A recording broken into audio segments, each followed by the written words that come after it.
Hello বন্ধুরা, কেমন আছেন আপনারা? আশা করি সবাই ভালো আছেন। তো আজকে আপনাদের জন্য একটা ভিডিও নিয়ে হাজির হয়েছি, যে ভিডিওটার মাধ্যমে আমি আপনাদের দেখাবো যে আমরা অনেকে কিন্তু Audacity ইউজ করে থাকি সাউন্ড রেকর্ড করার ক্ষেত্রে।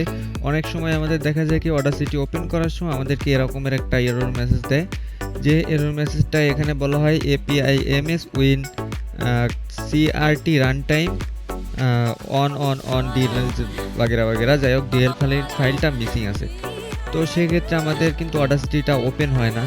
তো আমি আজকে তোমাদেরকে যে মেথডটা বলবো, আমি দেখো এখানে কিন্তু যে এপিআইটা মিসিং ছিল সেটা কিন্তু আমি ডিএলএল ফাইল থেকে ওইটা কিন্তু ডাউনলোড করছি, কিন্তু এটাও যখন আমি তোমার অডাসিটি যে ফাইল লোকেশন আছে ওইখানে যখন সেন্ড করেছি, দেখো এই যে এপিআই যে ফাইলটা, এই যে এখানে যদি আমি রিপ্লেস করেও দিই তারপরেও কিন্তু এই এরর মেসেজটা কিন্তু থেকেই যাচ্ছে।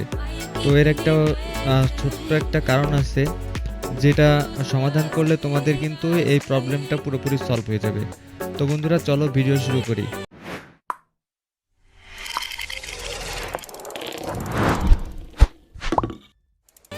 ভিডিও শুরু করার আগে আমি তোমাদেরকে একটা কথা বলতে চাই, যে আমার যে অপারেটিং সিস্টেমটা তোমরা দেখতে পারতেছো উইন্ডোজ 11-এর মতো, সব কিছু কিন্তু উইন্ডোজ 11-এর মতো।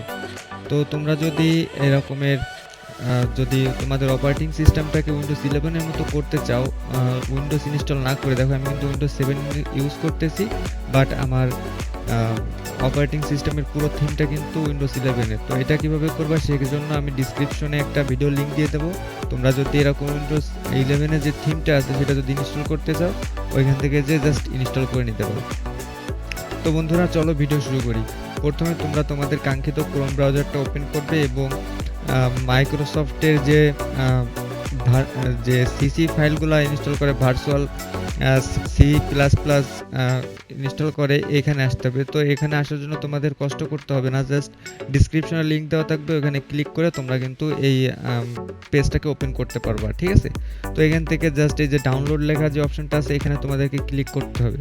তো এখানে কিন্তু দুইটা অপশন দেওয়া আছে, একটা কিন্তু 64 আর একটা হচ্ছে 86। তো তোমাদের ক্ষেত্রে তোমরা চেক করে নিতে পারো, কম্পিউটারে গিয়ে প্রপার্টিসে গিয়ে এখানে কিন্তু 64 বিট অপারেটিং সিস্টেম আছে। তোমাদের যদি 32 বিট হয় সেক্ষেত্রে তোমরা কিন্তু তোমাদের কিন্তু ভুলে কেটে দিচ্ছি, না যাই হোক, তোমাদের যদি 32 বিট হয় তাহলে 86 যেটা আছে এটা ইনস্টল করবা, আর যদি 64 বিট হয় তাহলে সেটাই টিক মার্ক করে জাস্ট নেক্সট করে দিবা এবং এটাকে পুরোপুরি ইনস্টল করবা, ঠিক আছে? তো ইনস্টল করার পরে জাস্ট তোমাদের কি করতে হবে, যে ফাইলটা দুটা, এই যে দেখো আমি দুটা কিন্তু ইনস্টল করে রাখছি। তো আমার যেহেতু অপারেটিং সিস্টেম 64, তো আমি 64টাকে কিন্তু রানার্স অ্যাডমিনিস্ট্রেটর দিয়ে এটাকে জাস্ট ইনস্টল করে দেবো, ঠিক আছে?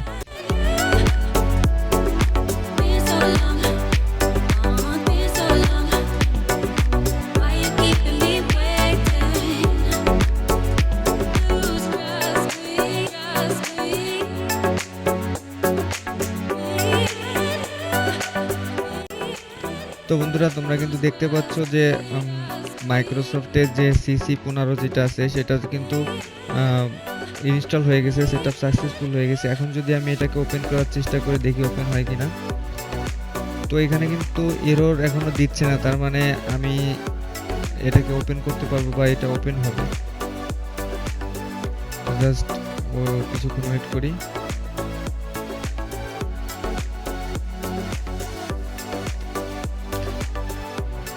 দেখো বন্ধুরা, অডাসিটি কিন্তু ওপেন হয়ে গেছে।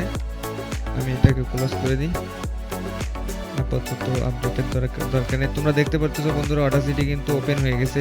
তো এই ছিল আমার ভিডিও। যদি ভিডিও ভালো লাগে অবশ্যই লাইক করে দিও। পরবর্তী ভিডিওর আমন্ত্রণ জানিয়ে শেষ করছি। সবাই ভালো থাকো, সুস্থ থাকো, আল্লাহ হাফেজ।